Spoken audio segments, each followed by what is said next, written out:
I hooked it. It was on a bunny bullet streamer down low. I called it Honey Bunny. You have to have a name. That's Matt's. That's for everybody out there. That's Matt's idea. Matt, you realize there are a lot of people out there just naming their fish. Good. They need to. Yeah, the 24-inch, the 2-footers, we name them, and it's because of Matt Grove right here. Hog boy. I love that.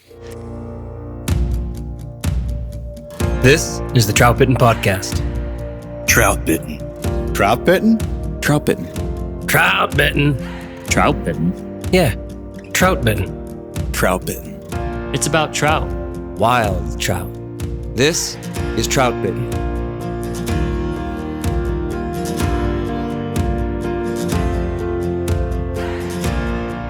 All right, this is the Troutbitten Podcast, and thanks for joining me.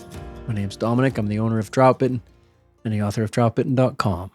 Okay, we're here with our third part in the Troutbitten Skills Series for fighting big fish. This one's all about the guiding principles of fighting fish fast, which we've mentioned a lot. Fight fish fast.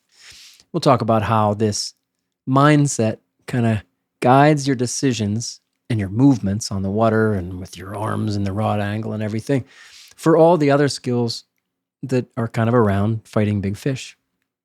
Basically, we want to fight fish fast, and that's why we use side pressure. That's also why we do what we talked about last week with current directions and fighting zones, right? Like, get them in quickly. Hey, I want to mention too that this podcast skills series is very much supported by an article series on the Troutbitten website.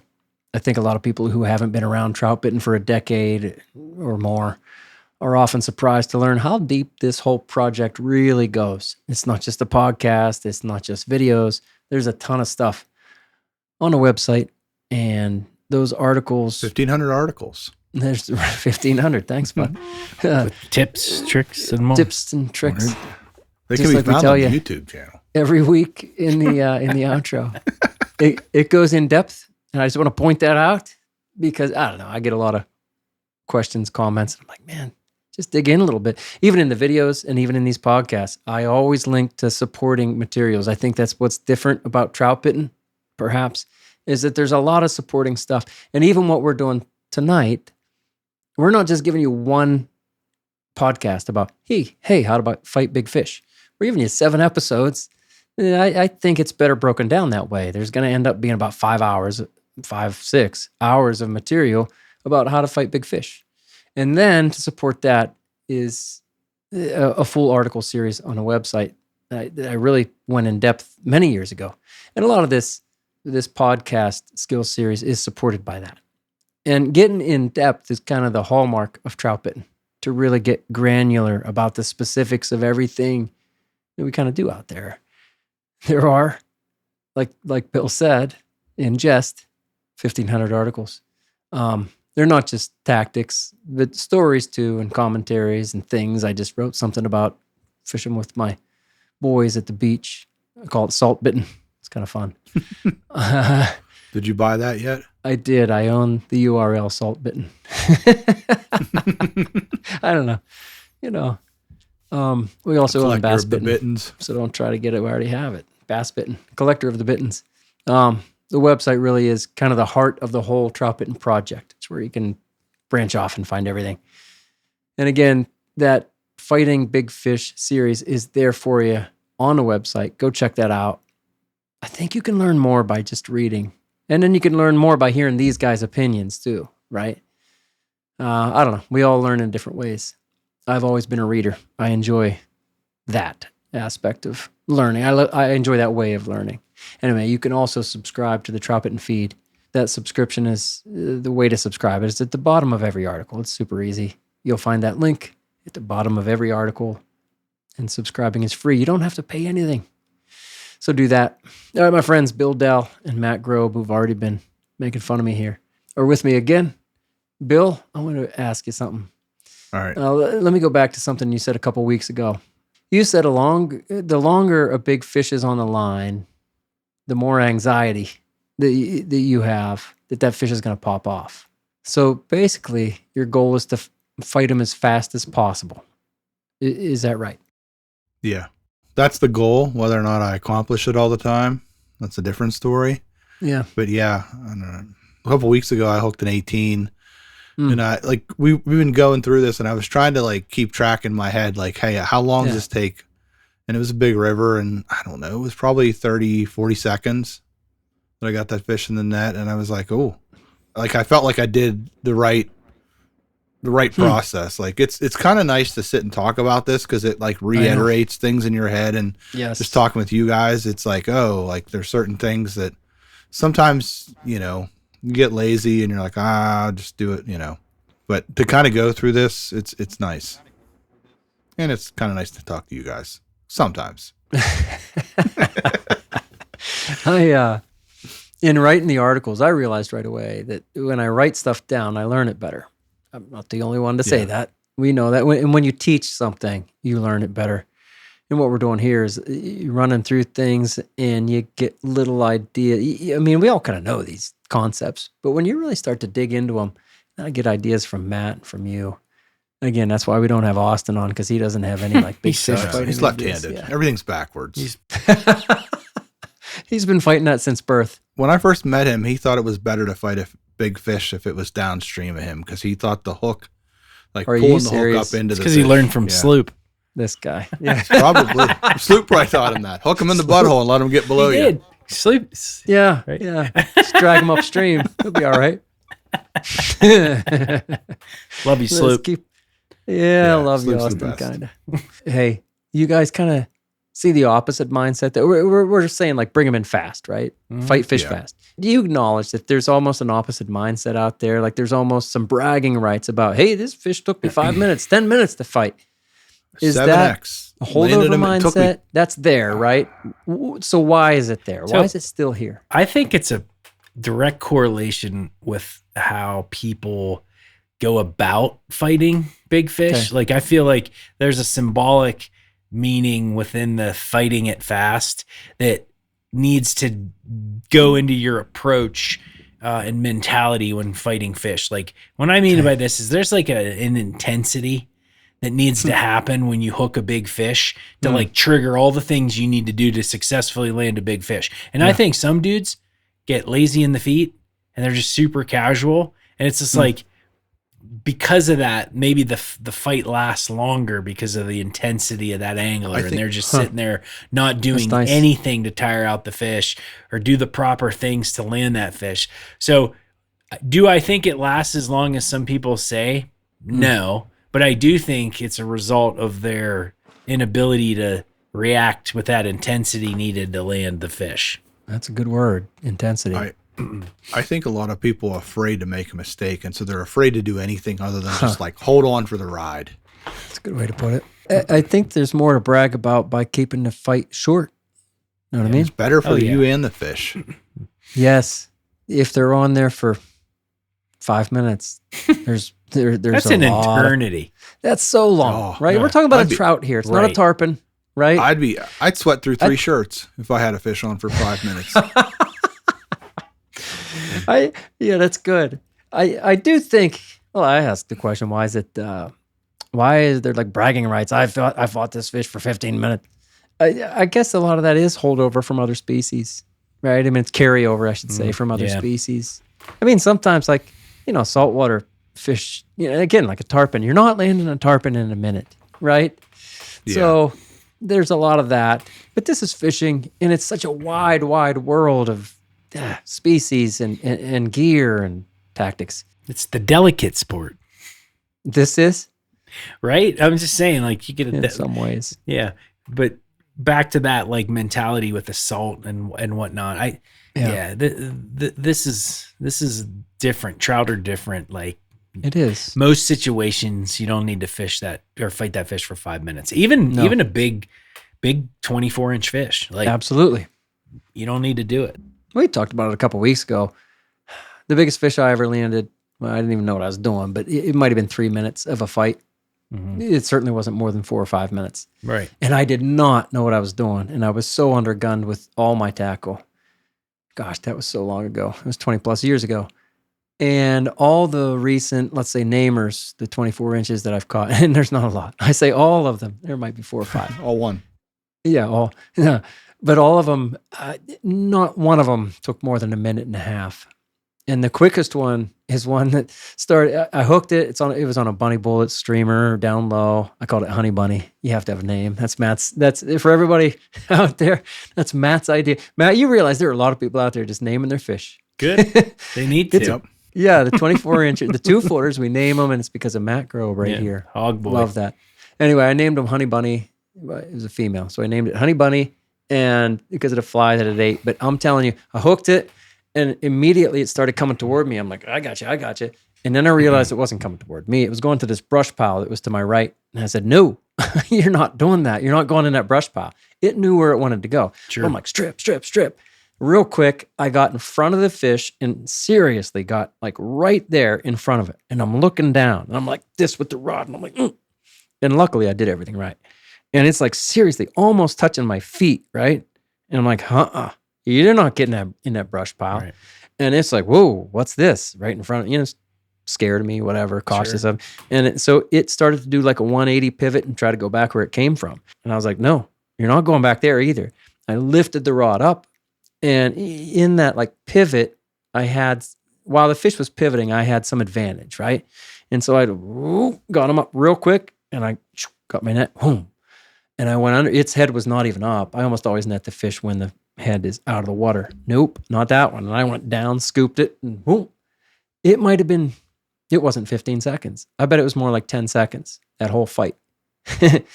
And that's, that one was like 24 plus, 24 and a half probably. My buddy Phil Sheeta was there. He took the picture. Skinny fish, probably at the end of its life cycle. It didn't go into the undercut? No. Hey, big fish aren't in undercuts, man. I don't know what you're talking about. You like that? All right. Hey, we should do a question or two. Let's do one. Rick B on the website mentioned line control as one of the main reasons he has lost some good fish. He said he's kept records over the years. I love guys like this. And he mentioned some other things, but what kind of stuck out with me? I want to bring this up. Thought it was a great point, and I don't know where else in this skills series that this line control would really fit. We all know what he means by line control. That's part of everything we do out there. You have anything specific for line control that you do when you're fighting big fish? I want to point out, and this is just my thoughts, but I think like when you're on the mono rig, I feel like you've less line out, so there's less, stuff that you're dealing with as far as slack goes and whatnot. Yeah. But when I'm fishing fly line, even when I'm fishing dry flies, sometimes I find I got too much line out in the system, right? Like if you're fishing upstream in fast water, you cast a far distance, you're stripping line in, and you have a lot of belly there. You know what I mean? Like if you're not managing all that, you can get in a bad spot real quick when you have to set the hook, right? There's a lot that goes on there. You're not tight, you're not ready, that can get super sloppy. So that line control, I find when you're fishing fly line tactics, tends to be a little bit more out of control than maybe mono rig. Yeah, it's another advantage. Yeah. Of being on any tight line system. I agree with you. The only thing I'll say about fly line is it might be a tad bit more forgiving. Like when mono likes to wrap. Wrap where? How do you mean? Around anything. It could be your reel. It could be something on you like vest. Vest, anything. Yeah. Like if you're not managing that line, I feel like it is a lot less forgiving. Fly line, I don't like that bigger mass.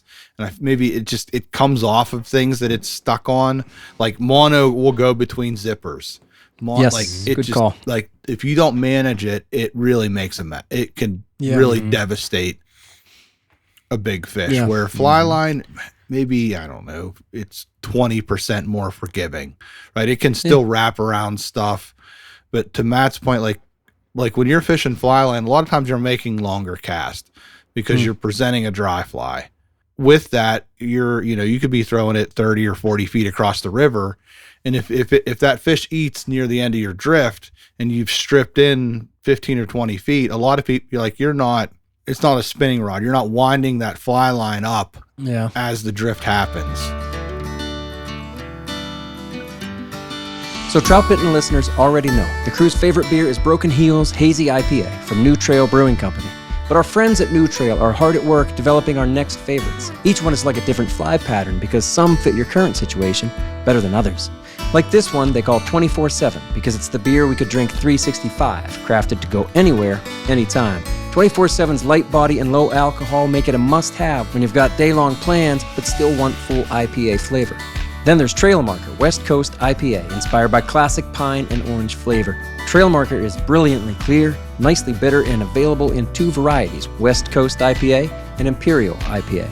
You can bet the Troutbitten crew will mix these styles into the cooler with broken heels. So check out newtrailbrewingcompany.com to find retailers near you or on the way to the river.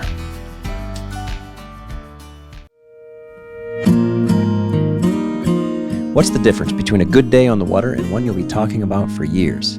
It's the gear and the tactics. Tactical Fly Fisher was founded in 2015 by Fly Fishing Team USA angler Devin Olson. Tactical Fly Fisher brings knowledge and gear from the World Fly Fishing Championships to your own fishing trips. Whether you're an expert on the river or you're wading into new territory, Tactical Fly Fisher sells cutting-edge fly tying and fly fishing gear, and they provide the education to help you master using it. So elevate your game at tacticalflyfisher.com and use the code TB15 for 15% off your first order. That code does not apply to rods, reels, vices, waders, and boots.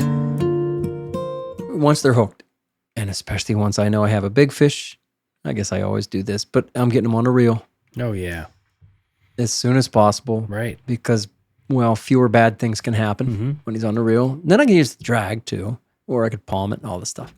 You have a lot more control when the fish is on a reel. And as far as line control goes, too, to Rick's question, I'm ready for that fish to run at me. So I might have him on the reel. And I'm like, I'm good. But sometimes they just do dramatic things, like Honey Bunny came right at me. I didn't have a chance to get that fish on a reel, and I'm just stripping. But if it had been on a reel and it ran at me, I'm going to strip because I can't reel fast enough. These are just things to think about. Yeah. You gotta be ready for anything, and that line control is everything. And I think we're saying slack in the system is deadly, right? Yeah. You know what that's what it comes down to. If you've slack in the system, it always starts there. Yeah. Because of the presentation, or you had a ton of line out, or to Dom's point, if you have a fish coming straight at you, that's basically creating slack in the system. So the most important thing is to keep tension, right? Because if you don't keep tension on that, it's all over. Yeah, nothing right? I mean, it else could be as matters. simple as what Deli said. Something wraps around the reel, and you have to like let off that pressure to unwrap something while you're fighting the fish. Any moment that there's slack in that system, that fish can spit a hook.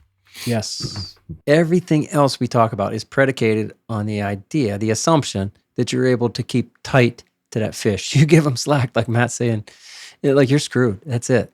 You're saying tight. You're saying from the rod tip to the hook in the fish's mouth. That's what's tight. Like you can have slack at your feet, like slack line piles. Call. Like at time, like there are times when, it's not ideal, but there are times like you hook a fish and you really have to like strip and get that and catch up, whether it's fly line, whether it's mono. There are times when you have to strip and there's a bunch of excess line. Like, I'm not a fan of the whole wind it around your hand thing. No. Like with mono. Not while fighting.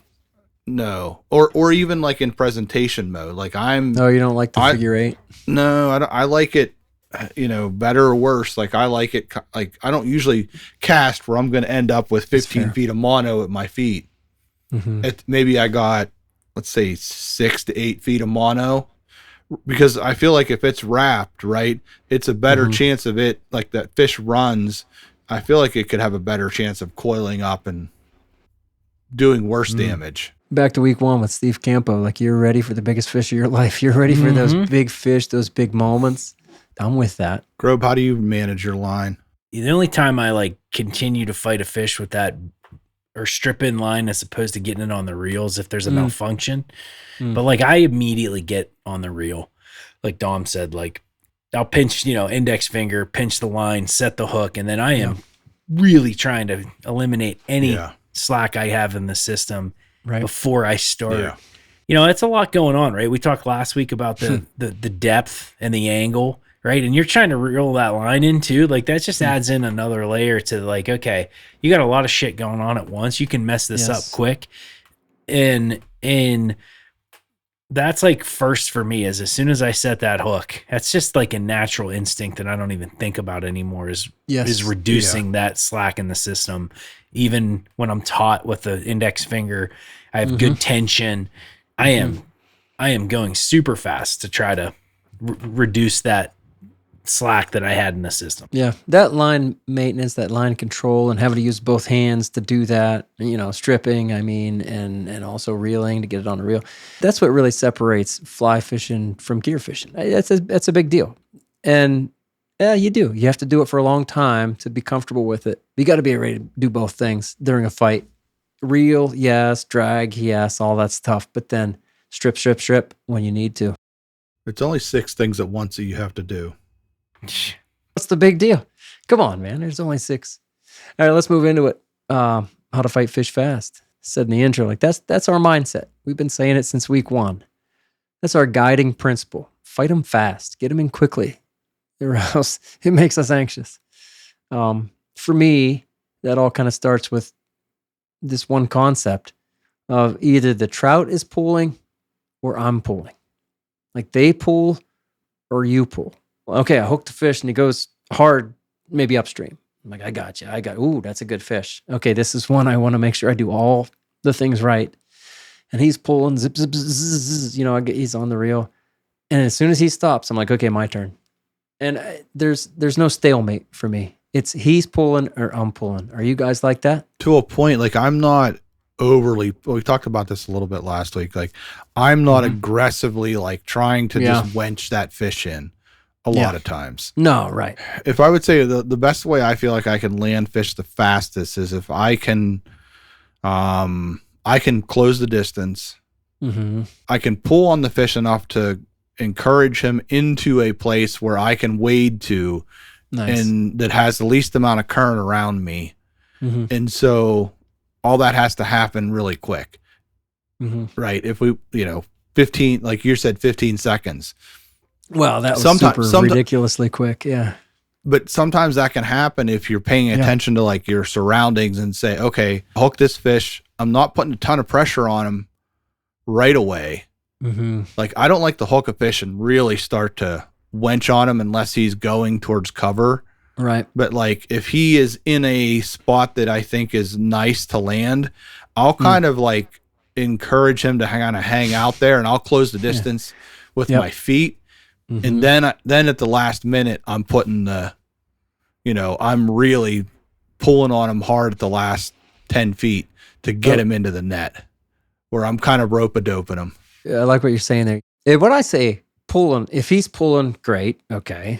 I'm not going to necessarily pull back. I'm just letting him go a little bit, but there's still tension, plenty of tension. And when I say, if he's not pulling, then I'm pulling, I don't mean I'm winching him in. I just mean I'm going to put tension on him. I'm going to make him know that, hey, you're attached to something, bud.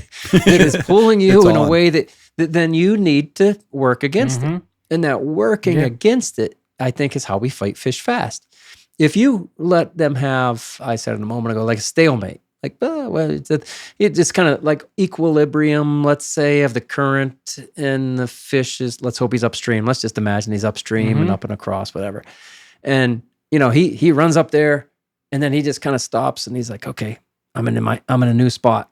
And if I just let him there, like just everything's just kind of balanced tension, nothing's happening. He is not wearing out. He's not going to agree to my terms. I have no terms. I'm not pulling him.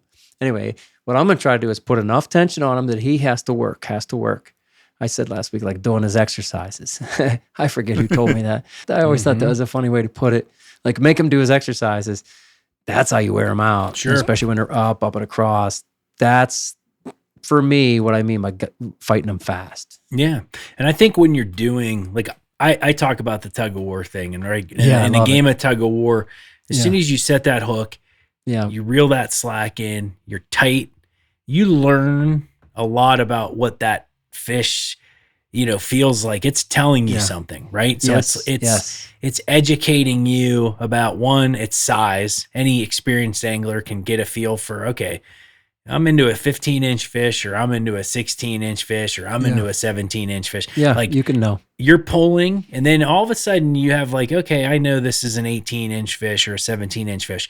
The next time, like when you're at that stalemate, Dom, and you're about to, give them the rope, like, on an 18-inch fish from experience, you probably can bring that fish in most of the way on that next pull. So we can land those fish fast. And then I'd say every inch above that gets more complicated, and there might be another rope, tug-of-war match. Unpredictable. Yeah. But I think that stuff's all, a lot of that comes with experience, but a lot of that comes, you got to have that mindset and know that, those 16, 17-inch fish are going to come in probably a little bit easier than those 19s, 20s, 21s. Right on. What do you guys think about, I say, know the strength of your tools. Do you literally test how much your rod can pull on that tippet before it breaks? Have you done that? Do you do that? Are you kind of past that? I'd say I'm kind of past that. Just in the sense of like, I've been using a lot of the same tippet for years, the rod for a long time. I kind of know what that breaking strength is. And back to that moment, right? Where you're tight, and if you know what that kind of caliber fish that is, I kind of know how far to test my gear. You know what I mean? And I'm not saying I misjudge it and regret it at times, but like, I feel like I got a pretty good idea on that pressure that you feel in that rod bend. I just have that innate feeling of like, all right, I'm going to back off, right? Before it gets a little bit, before the fish wins, if that makes sense. So every rod's kind of different. Have you been using the same rod for a while? Same couple rods. Yeah. So you know the rods. I mean, I think like when I'm in that situation where I'm encountering those big fish, that rod I have is for the tool for that job. The rod and the tippet, really. Yeah, I mean, it's a leader too, but the tippet's arguably it's the weakest line in the system. I think that's one of the most misunderstood things with new anglers and people, like understanding like how much pressure you can really put on a fish. Let's say like 4 pound test Seaguar. I was trying to show a friend, like, I had 6 pound fluoro on, and I caught this stocked fish, and it was like 16, 17 inches. And I was like, watch how much, like, I'm, swinging this fish out of the water. And I was like, see how much pressure you can put on a rod. Oh yeah.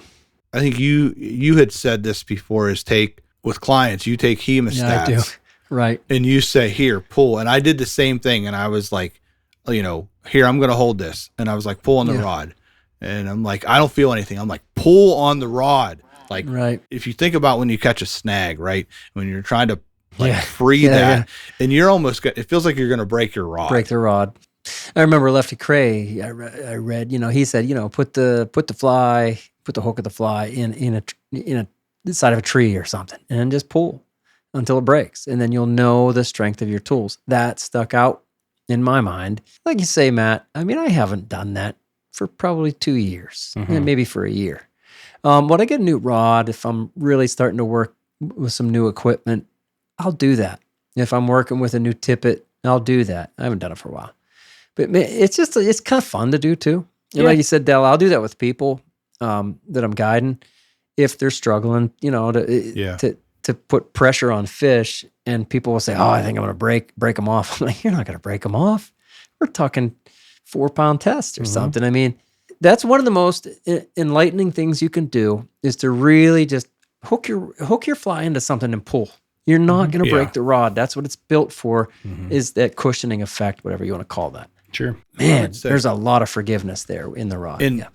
And do the opposite, where if you hold the fly with hemostats or something, and then go have someone pull on it, and then look at the bend of the rod versus how much pressure you feel, because like the opposite of that is like helps you understand, like, oh, like I'm just going like this, and it's a very good point. Depending on the rod you have, if it's a 3 weight or a 2 weight, like and that rod could be bent in half, and you're hardly feeling anything if it's a soft rod.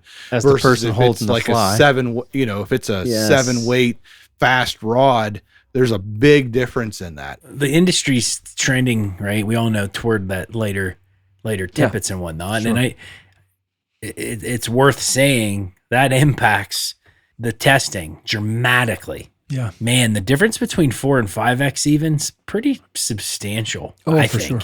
Right? And so folks that maybe you're fishing 5X and 6X and you've been catching 8 to 14-inch fish a lot. Mm-hmm.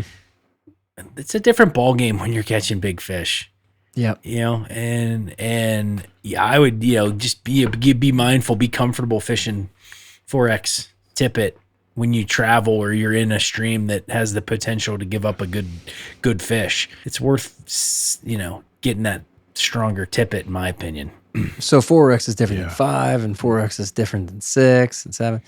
But there's a difference in rods too. Yeah. And we're generalizing, but you can put a lot more pressure on a fish if you're fighting with a 5 weight or a 4 weight versus a 2 or a 3 weight. Yeah. And I hear people say all the time, "Oh, my 10.5 or my 11-foot rod, it's got a good backbone that, it's got a 5 foot pressure. It's got a 5 weight butt section. If you engage it right." I agree, and I agree with that. That's a great point too. If you're really good at understanding how to put side pressure on a fish, sure. However, you are never going to get the kind of power that you would with a stouter rod. Sure. The reason I use a 6 weight at night is because I can put a lot more pressure on those fish, right? You guys ever fished a rod that just gave up on you?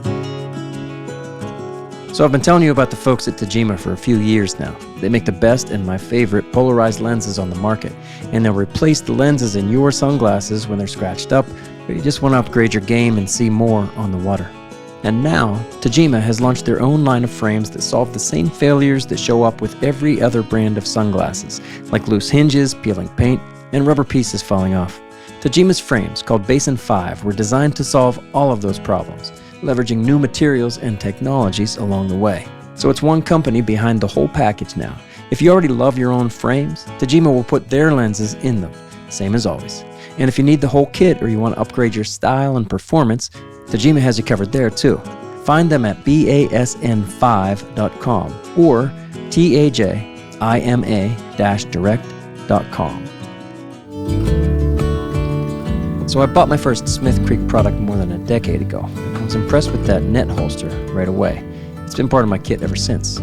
The build quality and really exceptional attention to detail is what's always drawn me to Smith Creek stuff. It's about simple, effective solutions for anglers who fish a lot. The smart designs for things like their tippet holder, the rod clip, and the Flyview chest pack always have that same Smith Creek quality of tough gear that serves a purpose and makes sense. Smith Creek's been with me every time I've set foot in the river for the last 10 years and a lot more to come. So check them out at smithcreek.com and at your favorite fly shop. I've experienced this with both fly rods and gear rods where I go, that's it. Okay, I got a big fish on. Mm-hmm. I can't, it just keeps flexing. And I'm like, that's it. I got nothing. I got like no more power left. Mm-hmm. Then you start grabbing up here on the rod line. Then you're snapping in half. Not a great idea, I've had that right? with some 3 weights on some of the bigger rivers out here. Same. I mean, same here. Just getting manhandled, and I'm like, what am I doing? With this rod. I had a 10.5 foot 3 weight, and I hooked a big fish, and I could not I had that thing doubled over, and it runs out of power. Yep. It runs out of power on a really big, fast river. And I was like, all right, learned a lesson today. Sure. I know. So I'm really into the saltwater thing as I get every July when we go on vacation. And that's all I do when I come back is just to really dig in. And it's these guys fishing for striper. There's some rods. These guys, there's no way they would fish them. Lighter rods. Yeah. Because they run out of power. And I guess, people always say, well, you could land that fish with that rod. Oh, sure you could. If everything goes right. A lot of, in these little ditches, put them in a ditch and you can land about anything on a fish. Put them in a big man's river. Yep. And the big boy river. Right. Put them in a big boy river.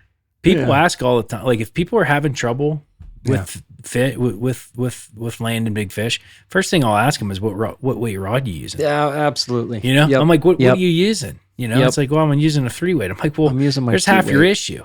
Yes. Just yes. use a 5-weight. Like, you know, what are you trying to prove there, right? Yeah. I don't You got to control I've as been- many variables as you can. Yep. I've gone through the whole cycle and I'm back to fishing a 9-foot 5-weight. 5-weight. Yep. You were saying that. It does everything really well and it's got a good backbone. Mm-hmm. And so I do think like you talk like the same thing we were talking through before, you can have a 10-foot 4-weight and it has a soft tip, and it can be the same thing where you don't have as much power to pull that fish. Yeah. You run out of power a lot of times. We're talking about fighting fish fast. And we mentioned this a bit last week about sometimes it can be too fast. And even in this episode where we're talking about, I like to say, if he's not pulling, then I'm pulling. But that doesn't mean I'm pulling to my maximum. Mm-hmm. Like, I guess what's too fast? I think that's kind of one of the toughest questions. Mm-hmm.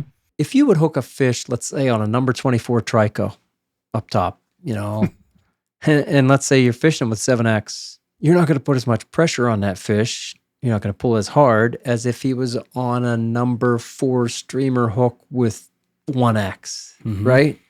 I mean, Right. more variables, right? Fight them fast. What's that mean? Well, the strength of my tools, Right. right? Yeah. The strength of your tools, and then how much resistance is that fish putting up, right? A 12-inch fish is going to put up nice. a lot less resistance than a 20-inch fish, right? So you can land a 12-inch fish quick. I know we're talking about big fish, but like that's just an example of how you need to put your mind, what mindset you need to have when you're going into this. So it's like, yeah, if you hook a good brown trout, 18-inch brown trout that's sipping tricos, chances are you're on 6 or 7X tippet. Yeah, sure. Because that's the only diameter tippet that'll fit through that eye of the hook. Yeah, I know, And so right? you need to be prepared for that. It's like, hey, you're going to hook this fish. You're going to even, setting the hook. The whole thing is, you're going to play that tug-of-war game. It's all different. A little bit different than if you were with what you just said, Dom, which is the thicker tippet. It's the amount of mass, like that hook. It's the amount of like metal you have in that fish determines how much like surface That's a good pressure call. you have on that fish to like, That's so like good. leverage, I guess. That's Like so good. you don't like with a 22, you don't have hardly any leverage. With a Right. 2, you got a lot of leverage. There's a lot of metal Yeah. in that fish's body, in his Yeah. mouth, versus the 22, which has got that little bit. Yeah, a little bit. And you have your 6 or 7X on Yep. with that trico. So when we say fight them fast, we're saying as fast as possible. Sure. Right? And like Matt's saying, like it's all conditional, variable. Yes, I'm going to fight him as fast as I can with my 6, 7X that is attached to my 22-inch trico, which has this much purchase in the trout's mouth, versus, hey, I just whacked him on a good, a good streamer, hook set, bam. Oh, okay. I would assume then that there's a lot more metal in that fish's mouth. I like the way you said that, Dal. That's a really good point. Do you feel like that exposes your technique weaknesses? We're talking about the skill series. Like when you're sitting there with the 6X set up with a 24 trico, that there's a higher probability of exposing, technique weaknesses where you're fighting them in the column, the angle, or you can get away with a little bit more sloppy technique when it comes to bigger flies. Yeah, I think there's no doubt. And perhaps that's the ultimate challenge, right? If you can land them on lighter tippets, but still land them fast. Sure. You get back to what we said a couple weeks ago, how people are almost bragging sometimes about like, oh, it took me 10 minutes to land them because I had them on a trico, 6X. Well, you still don't need, it still probably didn't need to take 10 minutes. Come on. Good technique. We'll bring them in very quickly. Yep.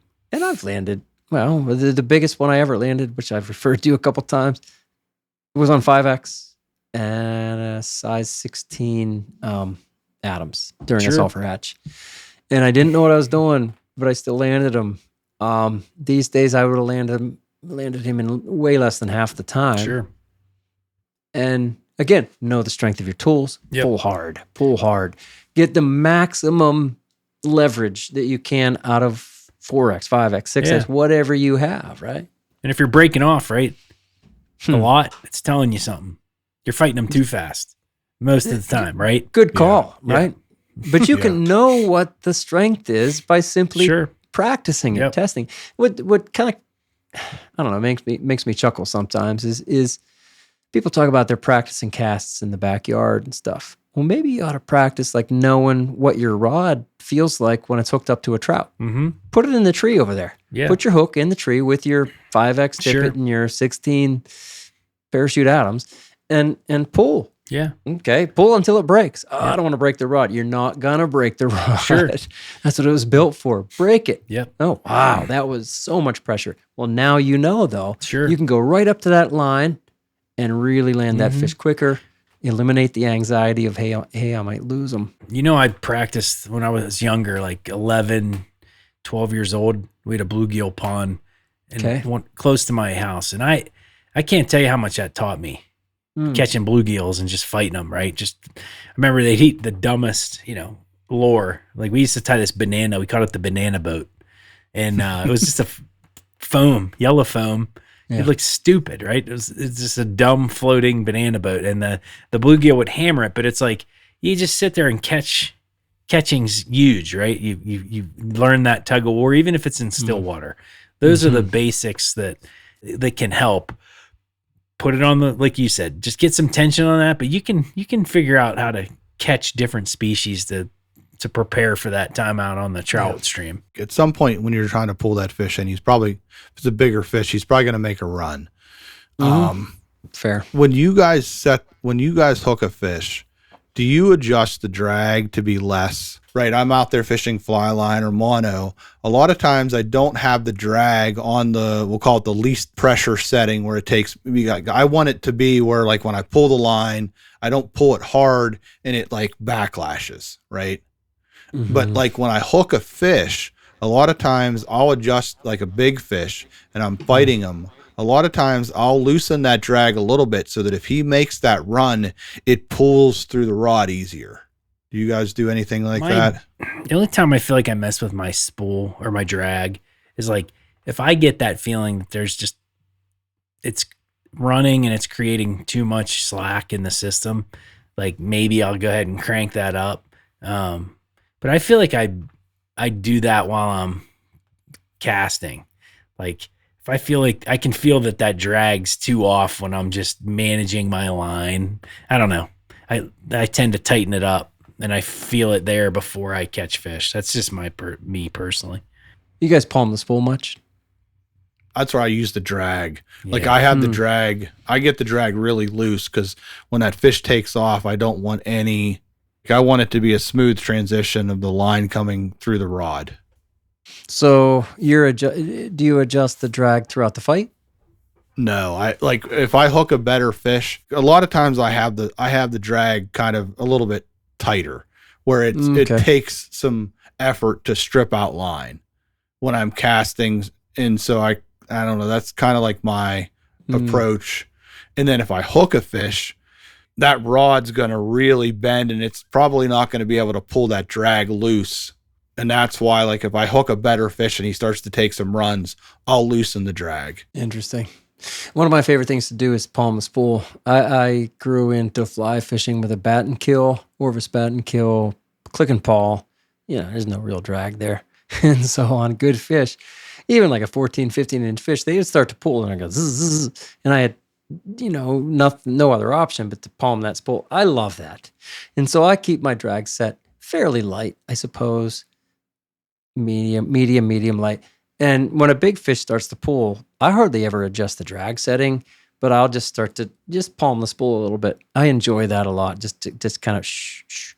I've actually thought about going back to a click and pawl. I might do that. I think it's fun. That's a fun aspect of the game to me. Anyway, just adjusting drag settings throughout. I've seen guys kind of pinch the line a little bit. I guess that's another way to do it.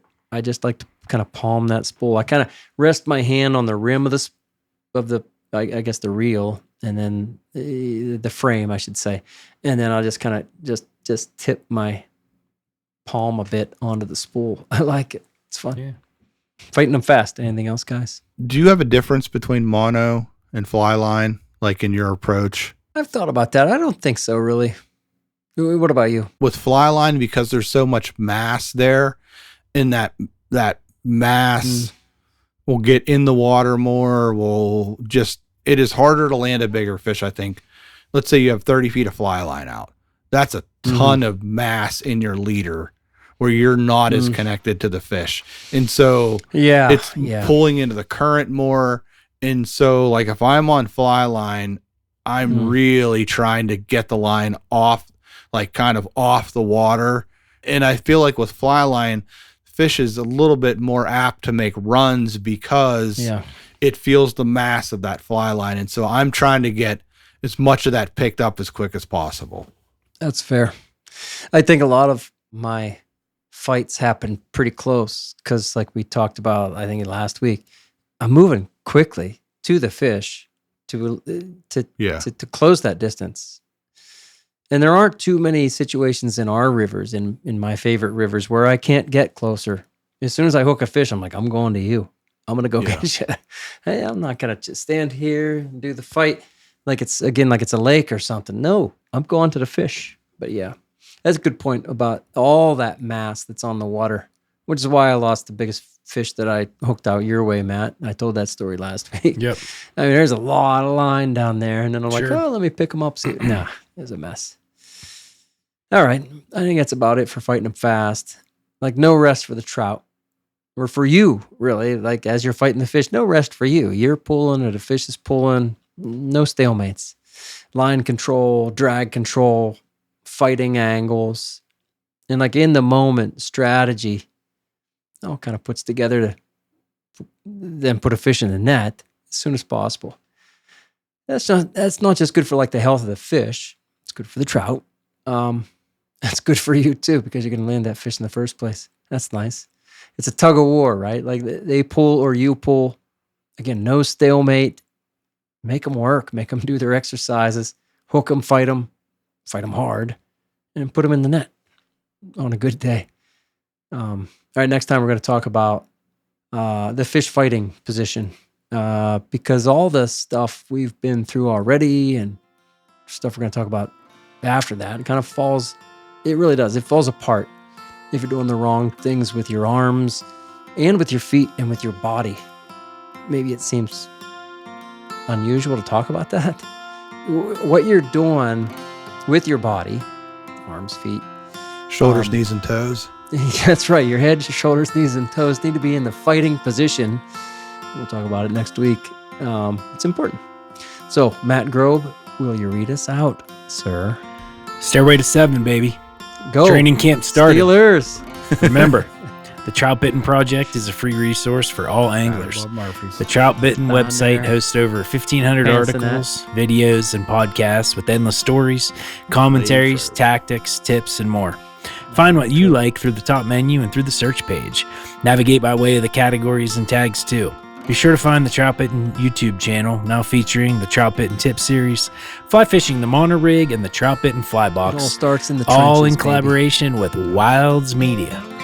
You'll also find the fish and film videos in the Riverside series and the new In Deep series, all in their own playlists on Troutbitten YouTube. Thank you for listening to the Troutbitten Podcast. Please give the show a 5-star rating on Apple Podcasts or Spotify and leave a comment, because that really helps. Till next time, friends, fish hard, enjoy the day, and find your life on the water. I can't wait to go to Dino's. Chicken wings. I've never been to Dino's. Miller Lite. What's the best Steelers flavor of season, chicken wings? baby. Oh, sweet and hot. I'm gonna lick That's a quick answer. licking that sauce off my fingers now, baby. We should go to Dino's. Dude, Dino's See, is I the want to go. bomb. I We go gotta to get Dino's. Dude, Dino's best chicken wings you'll ever eat. Put it on the outro. Dino's wings, baby. Diner Latrobe. Arnie Palmer. Troutbitten, sponsored by Dino's Chicken Wings. All right.